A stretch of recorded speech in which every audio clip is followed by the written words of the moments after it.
Assalamualaikum warahmatullahi wabarakatuh. Selamat siang teman-teman. How are you? Kaifahalukum? Apa kabarnya? Salam olahraga. Alhamdulillah kita berjumpa lagi di pertemuan masih di pembelajaran keempat atau pelajaran keempat tentang bela diri pencak silat. Kombinasi dan variasi gerak memukul pukulan tendangan dalam gerak dasar non lokomotor dan lokomotor. Nah, kemarin kita udah mempelajari gerakan pukulan dalam gerakan dasar non lokomotor dan lokomotor, kemudian gerakan tendangan, pukulan dan tendangan. Nah, sekarang kita materi kali ini akan membahas masih seputar tentang teknik dasar pencak silat. Yang terakhir yaitu pola langkah. Mungkin dalam pemikiran teman-teman apa sih yang dimaksud pola langkah? Sebenarnya pola langkah ini lebih ke teknik finishing untuk bela diri pencak silat. Nah, kenapa Pak Iqbal pakai body protector? Ini sebagai biar lebih kenal lagi. Kan ini bela diri nih. Barangkali kalian praktek di rumah tenang-tenangan, jadi biar ingat oh ya ada antibodinya nih, moodnya ada tamengnya nih. Pakainya body protector. Oke. Bukannya buat lucu-lucuan, ini emang seriusan biar teman-teman ingat.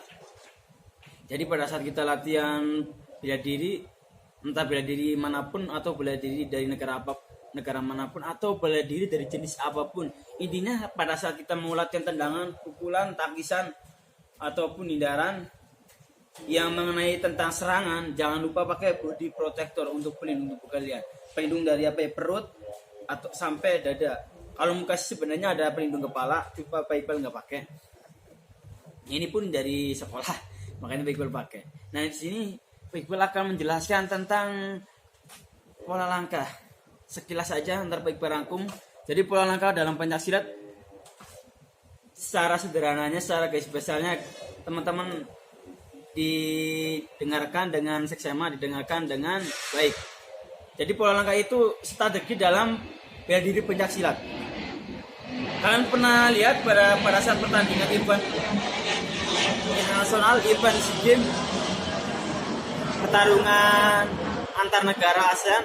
Jadi pada saat kalian lihat di TV nih, pemain atlet silat kan ada yang gini nih.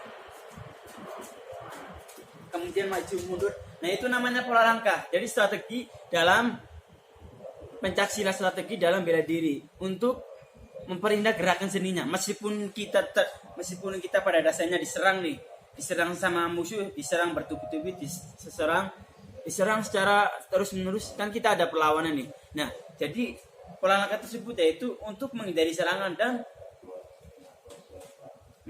memperindah gerakan seni kita, bela diri kita. Itu masuk dalam keindahan dalam bela diri pencak silat, yaitu masuknya ke dalam unsur seni. Jadi kan unsur bela diri kan ada 4 nih: olahraga, seni, kemudian kebatinan. Satunya lagi apa ya? Teman-teman masih ingat gak unsur-unsur dalam bela diri pencak silat? Olahraga, kemudian seni, bela diri dan kebatinan. Itu unsur-unsur dalam pencak silat. Nah, di sini kita akan melakukan praktek pola langkah. Yang pertama, pola langkah itu ada pembagiannya ada 5. Yang pertama pola langkah lurus. Pola langkah lurus yaitu jalannya lurus. Kemudian yang kedua pola langkah zigzag. Pola langkah zigzag yaitu posisi langkahnya zigzag. Yang ketiga pola langkah segitiga. Kemudian yang keempat pola langkah seperti huruf U. Kita menirukan pola langkah seperti huruf U atau garis setengah kotak. Kemudian yang kelima pola langkah segi 4 atau persegi. Nah, Pak Iqbal akan mempersingkat penjelasan tentang pola langkah. Nah, pola langkah lurus ya bisa dilakukan dengan aba-aba, kuda-kuda atau kuda-kuda pasangnya, kuda-kuda amunya, pasang siapnya. Kalian bisa melakukan kuda-kuda dan kuda-kuda tengah ataupun kuda-kuda samping ataupun kuda-kuda depan. Kayak gini kakinya. Sebenarnya untuk pola langkah, strategi pola langkah yang dilakukan untuk praktek bela diri lebih cenderung ke kuda-kuda depan. Jadi gini. Oke. Tangannya gini nih. Ada yang kaidahnya pertama kan untuk pembukaan bela diri kan terkandung bela diri aliran manapun nih. Jadi ada yang gini. Ada yang lagi kayak gini. Nah, kemudian kita praktek pola langkah. Nah, kita mempraktekkan seakan-akan kita di pertandingan nih, di benar-benar event beneran, kita mempraktekkan pola langkah lurus. Jadi tangannya gini, kakinya gini, maju mundur. Nah ini lurus. Pada saat penyerangan pukulan, nah kan jelas ya. Itu sederhana praktek tutorialnya. Kemudian pola langkah zigzag. Kalau zigzag dari depan, samping, samping lagi, kemudian belakang. Kita menggunakan kuda-kuda tengah juga bisa kayak gini. Kemudian mundur lagi samping. Kita seakan menghindar dari serangan lawan. Kemudian kita nyerang zigzag lagi. Nah, kemudian tendang. Nah, itu contoh dari pola langkah zigzag. Depan, belakang, kemudian sampingan kiri, belakang lagi. Yang kedua kita melakukan serangan. Nah, itu strategi dalam pola langkah zigzag atau penyerangan dengan bentuk langkah zigzag. Yang ketiga, strategi pola langkah segitiga. Jadi untuk segitiga dimulai dari gerakan paling kanan, samping paling kanan. Dari sini nih. Kita menggunakan kuda-kuda depan.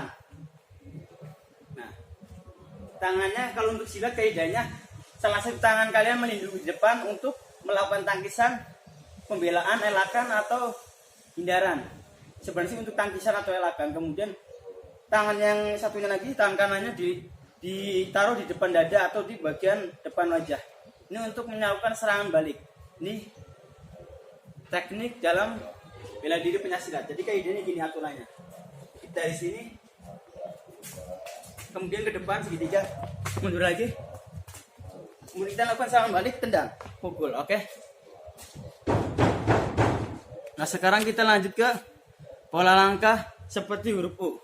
Jadi hampir membentuk persegi. Oke. Jadi bisa dilakukan. Yang pertama kita menggunakan posisi sebelah kiri. Tapi lebih identik untuk pola langkah huruf U mulai dari sebelah kanan. Kalau kalian lihat di TV biasanya di ujung sebelah kanan nih.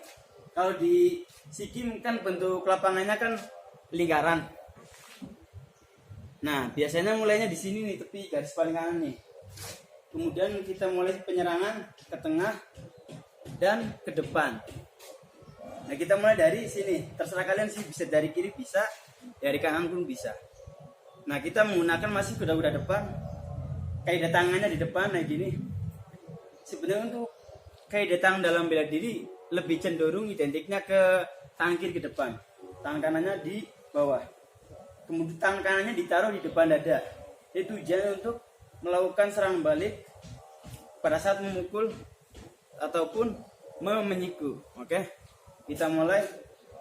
Jadi kaidahnya gini, kalian bisa melakukan dengan gerakan mundur dulu, nah kemudian ke samping, kemudian ke depan lagi. Ini kaidah dalam pola langkah. Jadi gini. Kemudian melakukan serangan, tendangan ataupun pukulan sikuan. Oke. Yang terakhir pola langkah segi empat. Terserah kalian bisa menggunakan kuda-kuda tengah, samping ataupun depan dan belakang. Kalau Pak Iqbal lebih gampang kuda-kuda depan. Dulu Pak Iqbal pun pernah ikut bela diri yaitu karate. Nah, kudanya gini. Tarik nafas, tarik masuk ke tengah, tarik tangan kiri. Kemudian kalau udah ini langsung lakukan langkah pola strategi penyerangan. Kalau sudah nyerah, oke, pukul. Jadi kaidahnya maju mundur, kakinya pun seperti kuda-kuda harus sentur nih. Maju lagi persegi. Nah, kalau mau mundur posisi badannya gini nih, sambil lihat tangannya bergantian dengan posisi tangan kanan dan posisi kiri. Jadi bukan pas mundur tangan kalian posisinya di samping kaki kanan dan kaki kiri, tetap posisi kedua tangannya di depan dada. Emang itu kaidah dalam aturan bela diri. Oke, semoga bisa bermanfaat. Oh ya, mohon maaf, yang terakhir ada lagi pola langkah huruf S. Dikira ada 5, ternyata ada 6 nih. Pola langkah huruf S. Jadi ke depan dulu, mundur kayak gini, samping, mundur lagi. Nah, ini huruf S nih. Kemudian lakukan serangan. Nah, jadi udah tahu ya syarat garis besarnya aja, nggak usah terlalu detail banget. Karena untuk kalau kita baca tentang materinya mungkin nggak selesai dalam waktu 10 menit ataupun 15 menit. Mungkin bisa juga sampai 1 jam. Oke, semoga bisa bermanfaat, teman-teman bisa dipahami, dimengerti tentang materi yang terakhir di dalam bela diri pencaksilat, yaitu pola langkah ataupun strategi dalam penyerangan bela diri. Dari pola langkah lurus, kemudian pola langkah membentuk gerakan zigzag, segitiga, huruf U, persegi, dan membentuk huruf S. Kalian bisa dilakukan mempraktekannya di rumah dengan bimbingan teman kalian, membacakan di bukunya. Contoh nih, kamu praktekkan pola langkah lurus, nah kamu langsung lurus. Contoh si A, namanya apa ya? Contoh namanya Ucil-cil, pola langkahnya lurus cil. Nah kalian ikutin instruksinya nih, lurus. Kemudian gerakan kedua, pola langkahnya zigzag, kalian langsung praktekin zigzag, oke? Dan seterusnya. Biar pada saat kalian mempraktekkan tidak bingung, ataupun habis ini gerakannya apa lagi nih, habis ini apa lagi, jadi kan bingung nih. Makanya ada instruksinya, dibantu temannya atau saudaranya ataupun orang tua kalian di rumah, oke? Kemudian tugas kalian biasa mengirim gerak praktek di materi setiap pertemuan PJOK via WA ataupun dengan video pun nggak apa-apa, dengan catatan video durasinya minimal 1 menit, maksimal 2 menit, oke? Dan terakhir pengumpulan tugas di hari Selasa besok jam 12 siang. Baik, tunggu laporannya. Jangan lupa jaga kesehatan, tetap aktivitas berolahraga pada saat hari libur atau di weekend agar imunitas tubuh kalian semakin meningkat, semakin fit dan prima di setiap hari untuk menjalankan aktivitas berikutnya. Karena kita kondisinya masih kurang kondusif, masih terkendala dengan adanya virus corona. Semoga kalian sehat-sehat selalu di rumah. Assalamualaikum warahmatullahi wabarakatuh. Salam olahraga.